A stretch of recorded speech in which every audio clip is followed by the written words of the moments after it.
Il y a un moment que je n'oublierai jamais. Un soir d'hiver, glacé, dans ce bureau étroit au fond d'un open space trop bruyant. Mon supérieur m'a humilié devant tout le monde. Pas avec des cris.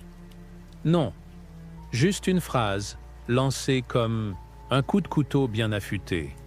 Tu devrais peut-être laisser les adultes faire ce travail. Mon sang n'a fait qu'un tour. Tout mon corps brûlait. J'avais envie de hurler, de renverser la table, de l'écraser sous le poids de toutes les fois où j'ai avalé ma fierté. Mais ce que j'ai fait, c'est me lever. Lentement, le cœur battant à en exploser. Et je suis parti, sans un mot. Pas par faiblesse, par lucidité. Parce qu'en marchant dans le couloir glacé, j'ai enfin compris.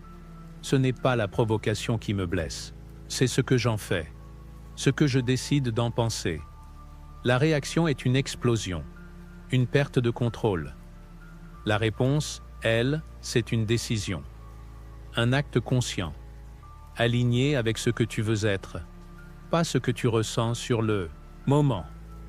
Et ça change tout. Je repense souvent à cette phrase d'Épictète. Ce ne sont pas les événements qui troublent les hommes, mais l'idée qu'ils s'en font. Tu réalises ce que ça veut dire? Que le monde ne contrôle pas ton état intérieur. Que même la pire des humiliations ne peut pas te détruire, tant que tu refuses de lui donner ce pouvoir. Ce jour-là, j'ai choisi de ne pas réagir. J'ai choisi de répondre plus tard, à froid, avec des mots pesés. Et tu sais quoi? Il a baissé les yeux.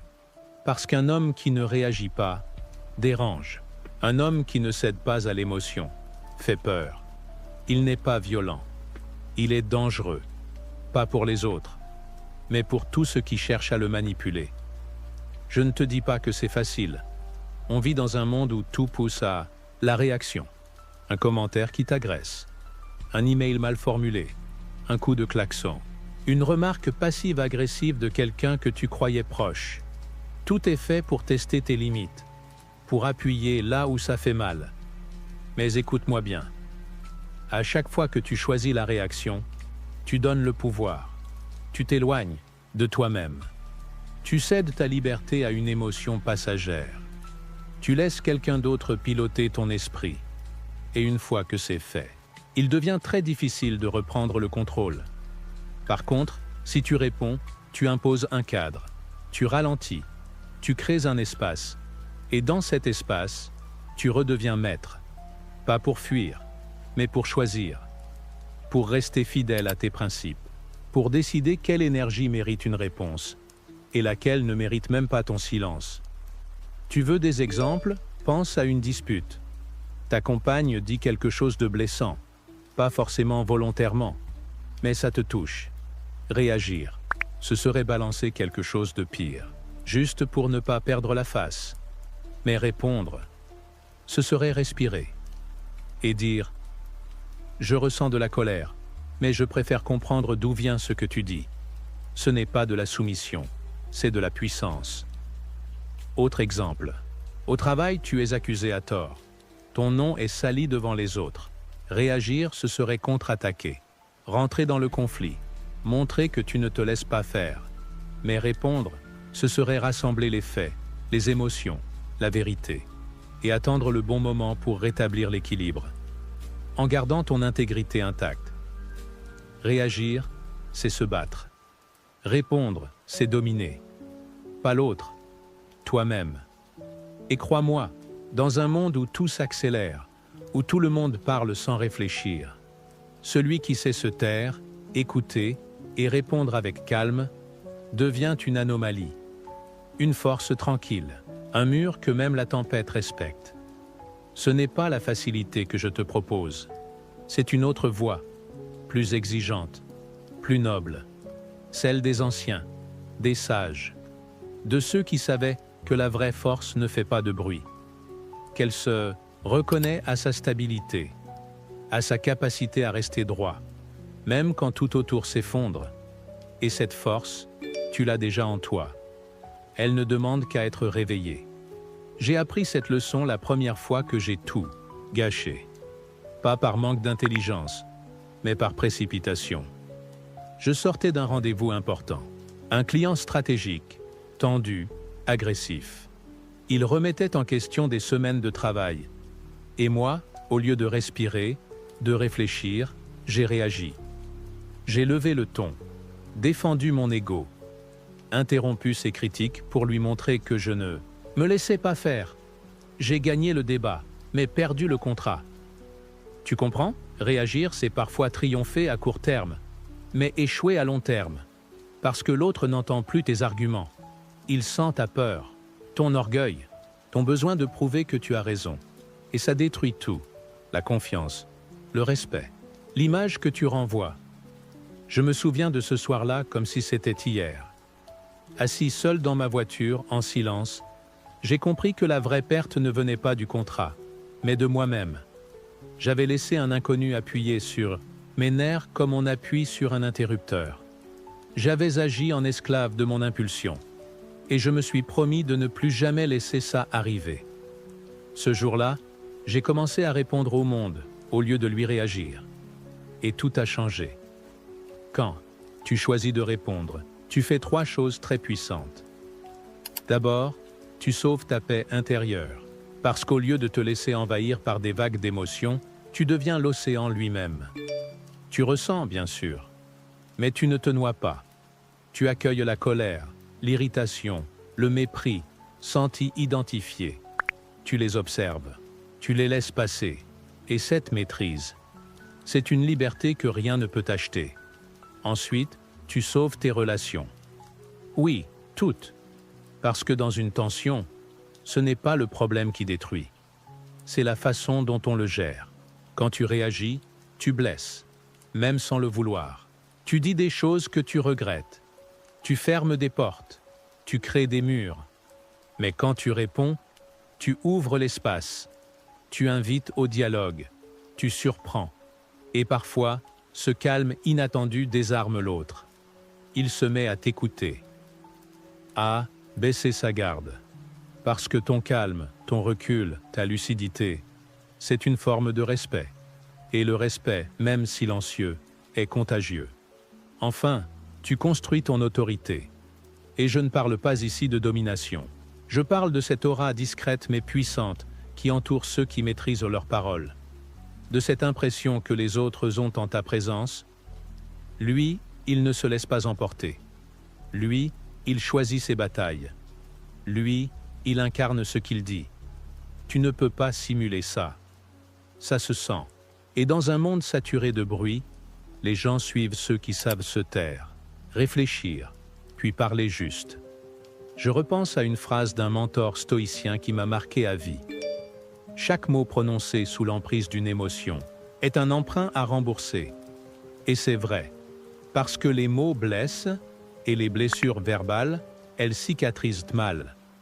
Combien de fois as-tu regretté une phrase lâchée trop vite? Combien de nuits as rejoué la scène en te disant « J'aurais dû me taire » Répondre, ce n'est pas fuir le conflit. C'est y entrer avec calme, avec stratégie, avec grandeur. C'est montrer à l'autre que tu as entendu sa tempête, mais que tu refuses de t'y perdre. Et c'est ça, au fond, que j'ai découvert. Tu n'as pas besoin de dominer les autres. Tu n'as pas besoin de convaincre. Tu n'as même pas besoin d'avoir le dernier mot.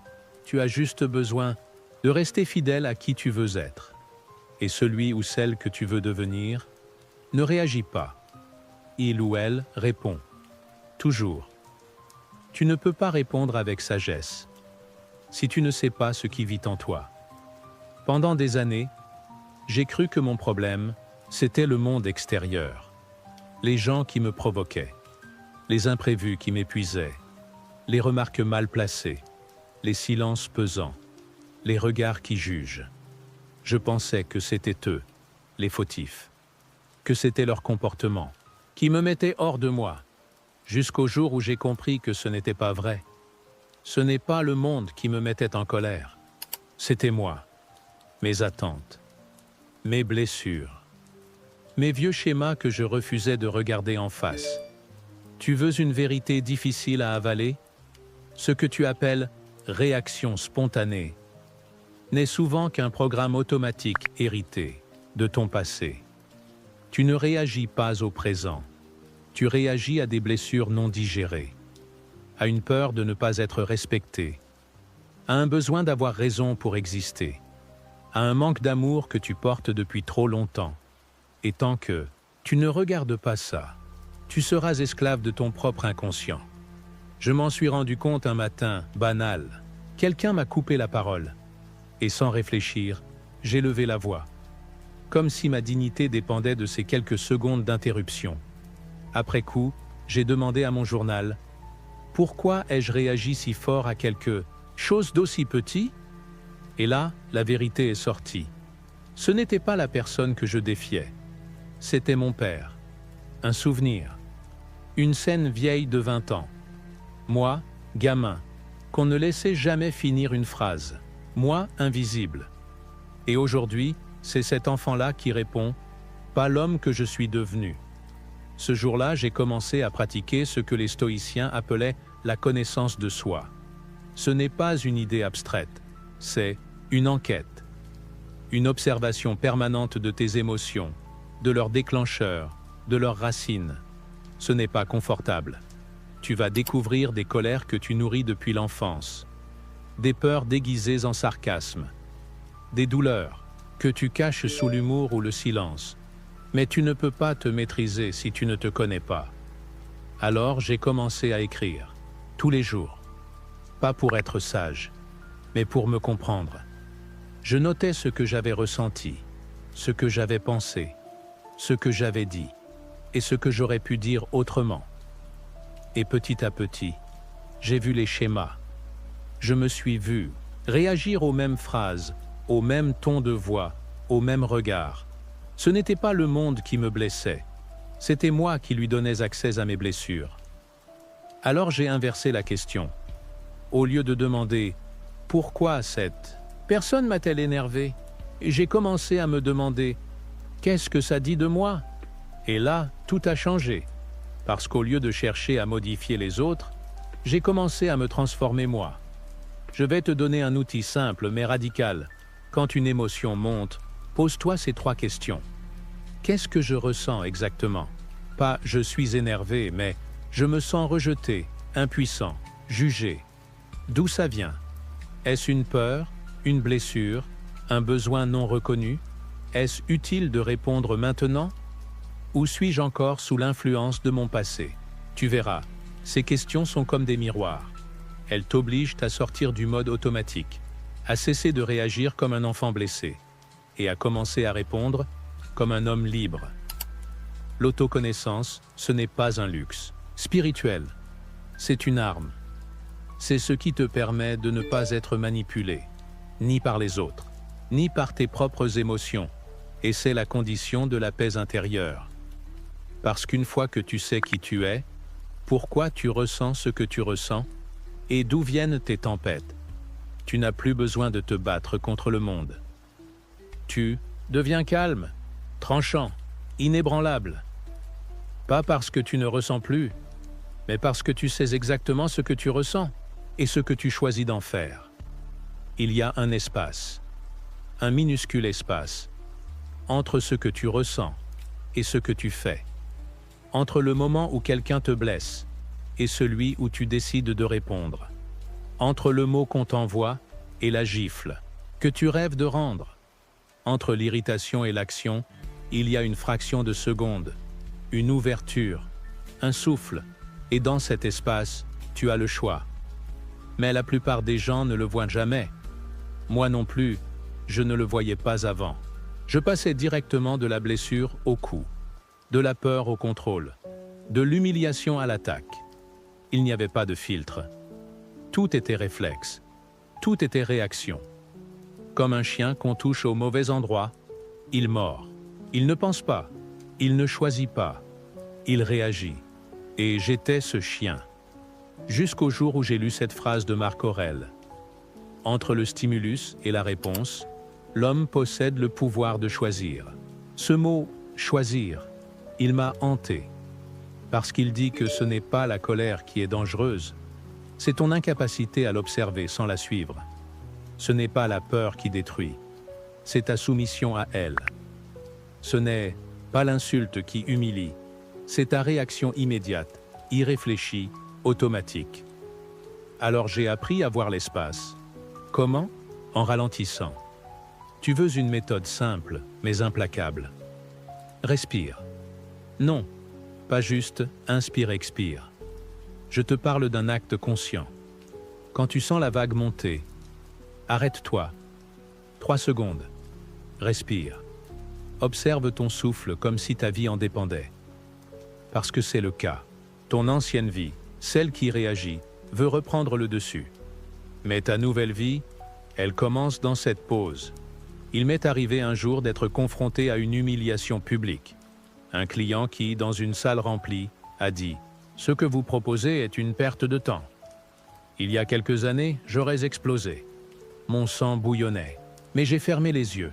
Juste une seconde. J'ai senti mes épaules, mon ventre, mon souffle. Et dans cette sensation, j'ai retrouvé mon calme.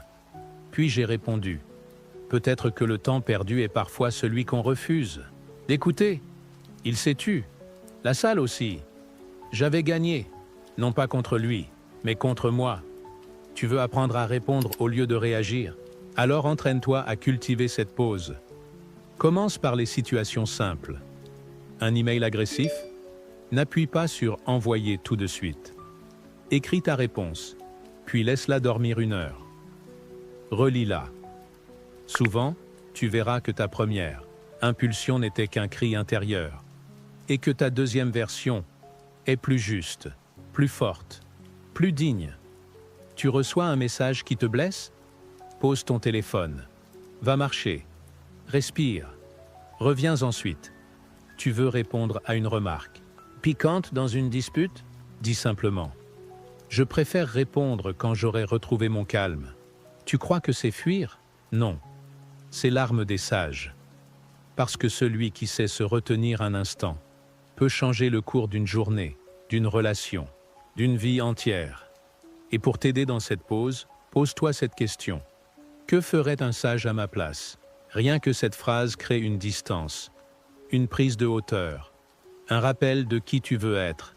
Et c'est là que tout se joue. Pas dans le bruit, pas dans le réflexe, pas dans l'urgence, mais dans ce court silence entre le feu et ta décision de ne pas brûler avec. Il y a des gens qui voient une crise et qui y lisent une punition, et d'autres, plus rares, qui y voient un entraînement.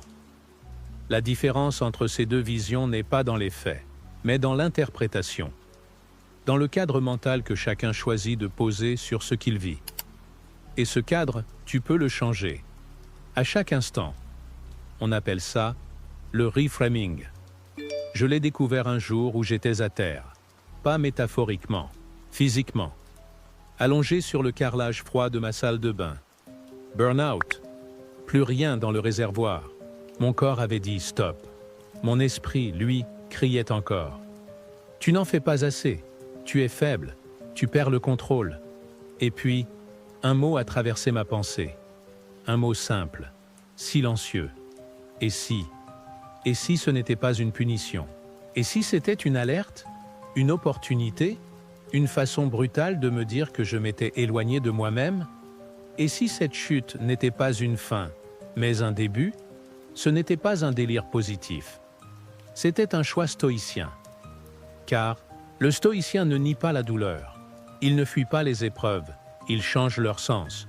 Il reprogramme la manière dont il perçoit ce qui lui arrive. Épictète le disait parfaitement.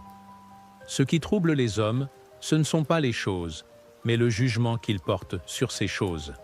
Alors j'ai commencé à faire le tri. Première question. Est-ce que cela dépend de moi? Non. Je ne peux pas contrôler la maladie, ni le comportement des autres, ni les imprévus, ni les mauvaises surprises. Mais je peux choisir ma posture, mon interprétation, ma réponse. Je peux choisir de voir une critique comme une attaque, ou comme un miroir, un test, un exercice. Je peux choisir de voir un échec comme une humiliation, ou comme une leçon, que personne d'autre n'aurait pu m'enseigner. Et cette bascule-là, cette bascule intérieure, c'est une révolution silencieuse. Prends un exemple concret. Quelqu'un t'ignore. tu peux l'interpréter comme un manque de respect et réagir avec colère. Ou tu peux y voir une invitation à détacher ton bien-être du regard extérieur, une chance de te libérer de ta dépendance à l'approbation. Un autre exemple, tu échoues à un entretien. Tu peux en faire une preuve que tu n'es pas assez bon. Ou tu peux y voir un signal clair. Tu as une marge de progression. Angle mort à travailler. Un appel à l'exigence. Tu veux encore un autre cadrage? Le rejet. Il fait mal, je sais, mais si tu le voyais, non pas comme un refus de toi, mais comme une redirection vers ce qui t'est vraiment aligné. Combien de fois as-tu été protégé sans le savoir, par une porte qui s'est fermée? Le reframing, ce n'est pas une illusion. Ce n'est pas un filtre rose sur une vie grise. C'est une discipline mentale, un entraînement quotidien à recadrer ce que tu vis, pour en extraire la puissance plutôt que la plainte. Et tu peux t'y entraîner dès aujourd'hui. Quand quelque chose t'agace, t'attriste ou te déstabilise, pose cette question. Comment un stoïcien interpréterait cette situation? Et écoute la réponse. Tu découvriras que même la douleur peut devenir un professeur, que même l'injustice peut te rendre plus juste, que même l'humiliation peut renforcer ton humilité, et que la vie ne cesse jamais de t'entraîner, même quand elle semble t'abandonner. Reprogrammer ta perception, ce n'est pas fuir la réalité, c'est en devenir maître. Il y a une vérité qu'on apprend souvent trop tard. Plus tu veux tout contrôler, plus tu t'effondres. C'est un piège invisible. Tu crois que tu dois tout gérer. Les réactions des autres, les imprévus, les émotions, l'image que tu renvoies, la manière dont on te juge. Tu t'épuises à vouloir tout verrouiller et tu finis par perdre ce que tu avais de plus précieux, ta paix. Moi aussi, je suis tombé dans ce piège. Je contrôlais mes journées à la minute, mes mots au millimètre, mon image au centimètre près, jusqu'au jour où tout a explosé. Une rupture, un projet qui s'écroule, une trahison inattendue. Et là, j'ai compris. Malgré tous mes efforts, je n'avais aucun pouvoir sur ce qui compte vraiment. Alors j'ai relu Épictète. Encore, lentement. Une phrase m'a secoué comme une gifle bienveillante. Il n'y a qu'une seule voie vers le bonheur. C'est de cesser de s'inquiéter de ce qui ne dépend pas de nous. Et là, j'ai commencé à respirer. Parce que dans ce monde qui va trop vite, où tout le monde veut tout prédire, tout sécuriser, tout anticiper, revenir à ce que tu peux réellement contrôler, c'est une libération. Tu ne contrôles pas ce que les gens pensent de toi. Tu ne contrôles pas la météo, le marché, les embouteillages, les délais, les autres, mais tu contrôles ta façon de réagir. Tu contrôles ton langage intérieur. Tu contrôles tes pensées, tes efforts, ta constance, ton intégrité. Et ce changement de posture, c'est un basculement intérieur. Je me souviens d'un moment précis. Un collègue m'avait trahi dans une réunion, menti ouvertement. J'avais deux choix, réagir et me battre pour laver mon honneur, ou me recentrer sur ce que je contrôlais, ma clarté, mes mots, ma dignité. Je l'ai laissé parler. Puis, j'ai répondu avec des faits, sans émotion. Et quand la salle a vu la différence de ton entre lui et moi, elle a tranché d'elle-même. Ce jour-là, j'ai compris que l'autorité ne crie pas, elle maîtrise. Tu veux aller mieux? Commence par faire 2 colonnes dans ta tête. Colonne A, ce que tu ne contrôles pas. Colonne B, ce qui dépend entièrement de toi. Tu vas voir. La colonne A est immense, infinie. Elle t'épuise. La colonne B est courte, mais puissante. C'est ta base, ton temple. Chaque fois que tu ressens du stress, de la colère, de la panique, demande-toi, suis-je en train de m'agiter pour quelque chose que je ne maîtrise pas? Si la réponse est oui, arrête-toi. Reviens dans la colonne B. Ce que tu fais, ce que tu dis, ce que tu crois, ce que tu décides. Et là, tu retrouves ton axe. Parce que plus tu te concentres sur ce qui t'appartient vraiment, plus tu gagnes en force tranquille, en présence, en pouvoir réel. Tu ne perds plus ton énergie à corriger les autres, à anticiper des problèmes imaginaires, à te défendre contre des attaques invisibles. Tu avances, droit, stable, silencieux. Et tu deviens ce que les stoïciens appelaient un homme intérieur. Quelqu'un que rien ne fait trembler, parce qu'il ne parie jamais sur l'extérieur pour se sentir en paix. Le soir, quand tout se tait, il reste toi. Toi et ce que tu as fait de ta journée, ce que tu as dit, pensé, toléré, ce que tu aurais pu faire autrement, ce que tu regrettes, ce que tu as esquivé, ce que tu as affronté. C'est dans ce silence-là que les stoïciens s'asseyaient. Pas pour se flageller, pas pour se juger, mais pour comprendre, pour voir clair, pour rectifier, pour ne pas vivre deux fois la même erreur. Ce rituel, on l'appelait la réflexion du soir. Un journal, une conversation avec soi-même, une forme d'autopsie vivante, un moment où tu poses la question que peu osent t'affronter. Est-ce que j'ai réagi ou est-ce que j'ai répondu? La première fois que je l'ai fait, j'ai eu honte. Je croyais être sage, patient, réfléchi. Mais la vérité est tombée, froide, sans filtre. J'avais été passif-agressif dans une discussion. J'avais fui un appel important. J'avais haussé le ton face à quelqu'un qui ne le méritait pas. J'avais, encore une fois, laissé mes réactions prendre le volant. Et pourtant, je ne me suis pas puni. Je me suis observé. C'est tout? Parce que l'observation sans jugement, c'est déjà une forme d'évolution. Et tu sais ce qui est beau dans cette pratique? C'est qu'à force de te regarder en face, chaque soir, tu commences à devenir intolérant à ta propre médiocrité. Pas de façon violente, mais comme quelqu'un qui, peu à peu, affine sa posture, redresse sa colonne vertébrale, épure ses gestes et s'aligne. Je vais te donner une méthode simple. Chaque soir, prends 3 minutes. Pose-toi 3 questions. Qu'ai-je fait aujourd'hui que je referai exactement de la même manière? Qu'ai-je fait aujourd'hui que je pourrais améliorer demain? À quel moment ai-je cédé à la réaction? Au lieu de choisir la réponse, tu n'imagines pas la puissance de cette habitude, car ce que tu ne mesures pas, tu ne le maîtrises jamais. Et ce que tu regardes honnêtement commence déjà à se transformer. Moi, ce journal, je ne l'ai jamais arrêté. Il m'a évité des disputes. Il m'a permis de comprendre mes schémas réactifs. Il m'a montré, avec le temps, que je devenais un homme plus calme, plus fiable, plus ancré. Et ce n'était pas un miracle. C'était de la constance. Tu veux redevenir maître de ta vie? Alors commence par redevenir maître de ta soirée. Parce que ta journée t'épuise. Les autres t'agitent. Les obligations te dispersent. Mais le soir, tu peux te recentrer. Et chaque soir où tu prends ce moment pour toi, tu plantes une graine de conscience, une graine de lucidité, une graine de respect envers toi-même.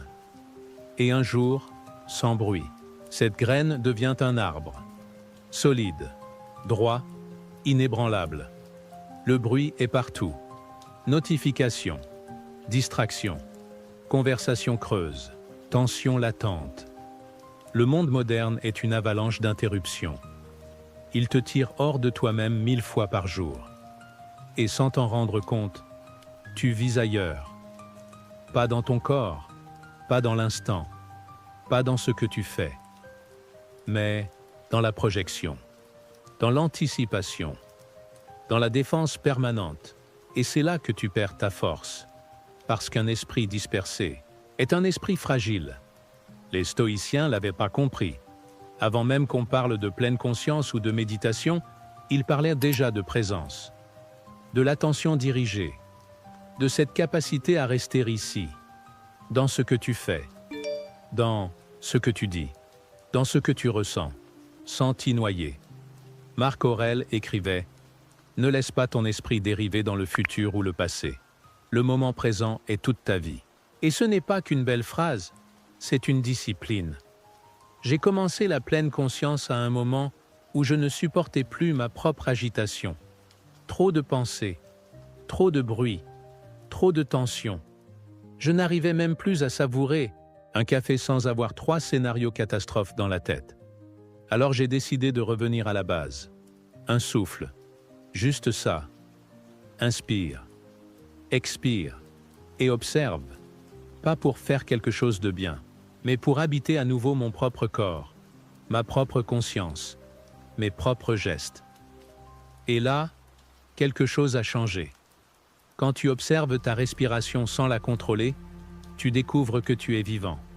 Tu reviens dans l'instant. Tu n'es plus en train de courir, de prouver, de justifier. Tu es là, entier, présent. Et dans cette présence, il n'y a plus de place pour la réaction automatique.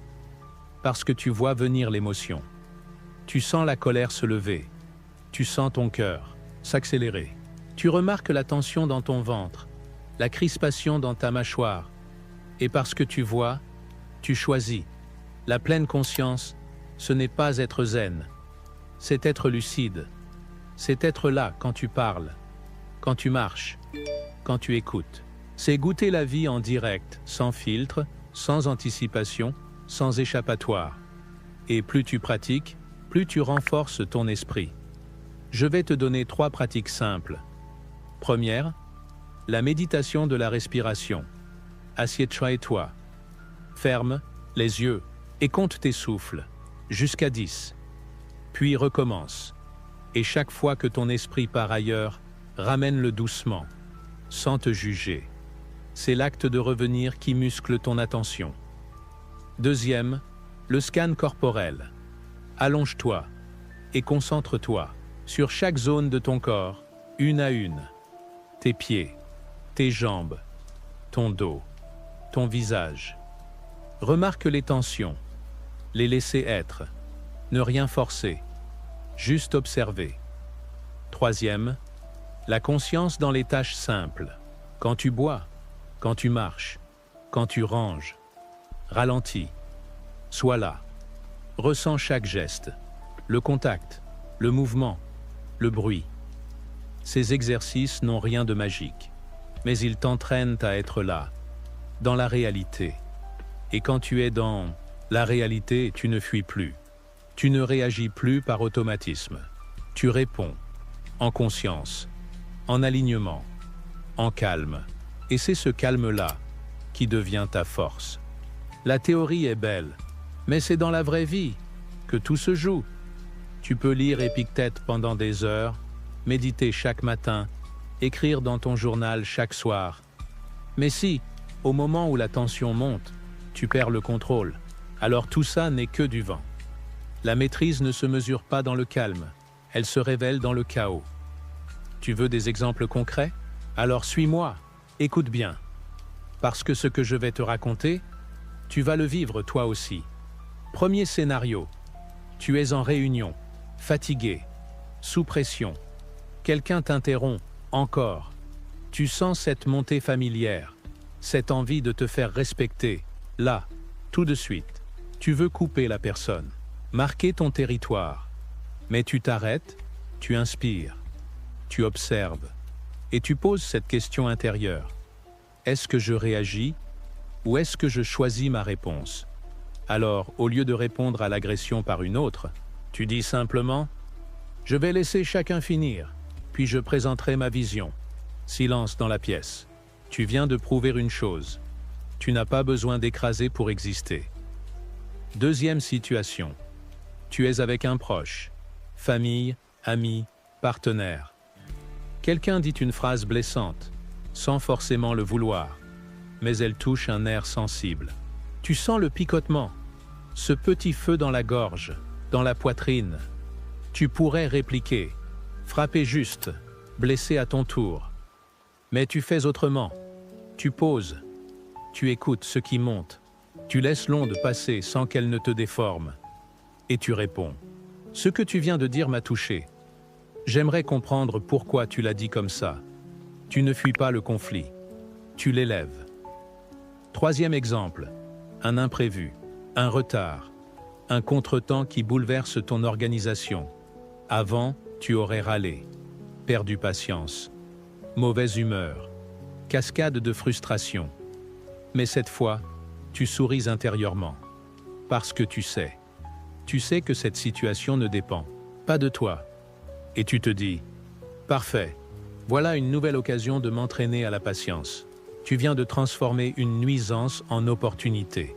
Et c'est ça, le vrai test du stoïcien. Ce n'est pas dans les phrases qu'il récite, mais dans les choix qu'il fait quand personne ne le regarde. Tu veux un outil rapide? Voici 2 questions à te poser à chaud.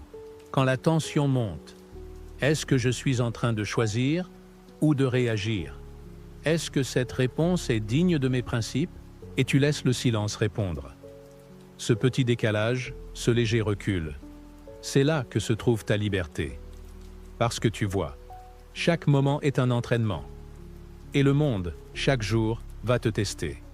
Un email agressif, une injustice, une trahison, une parole de travers, un échec, un regard. Mais à chaque test, tu as le choix. Soit tu rends les coups, tu t'alignes avec ce qu'il y a de plus bas chez les autres. Soit tu montres autre chose, une autre façon d'être, une autre présence, un autre homme, un homme qui ne cherche pas à gagner, mais à rester droit. Et ce genre d'homme, on ne l'oublie pas. Tu ne peux pas rester calme dans un monde qui t'agite. Tu ne peux pas répondre avec sagesse si ton environnement pousse à la réaction.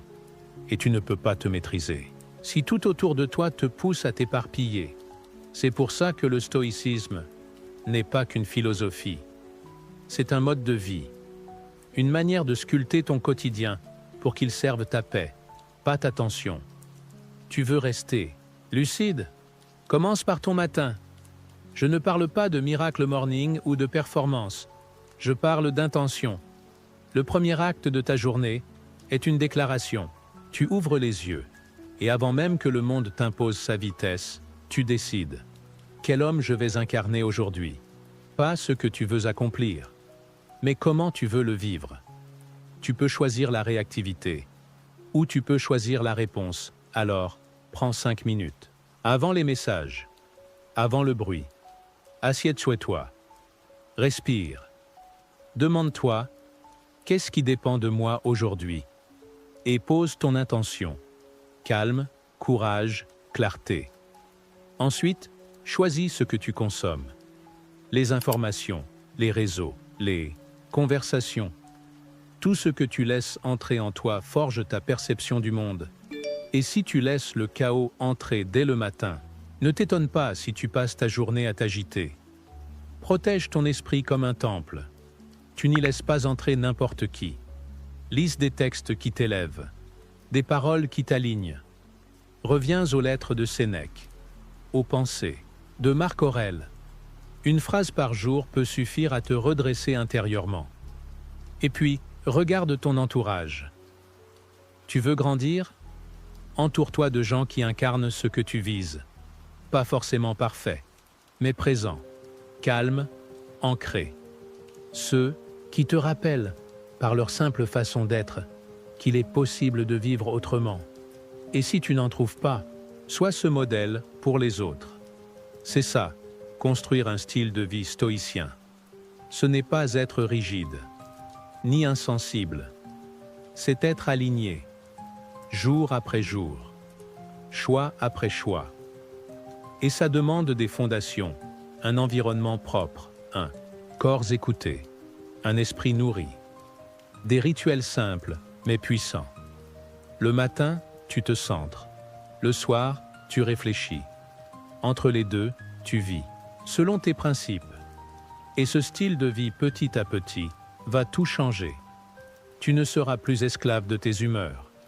Tu ne te laisseras plus aspirer par les conflits. Tu n'auras plus besoin de crier pour exister. Tu incarneras une présence, une stabilité, une constance rare.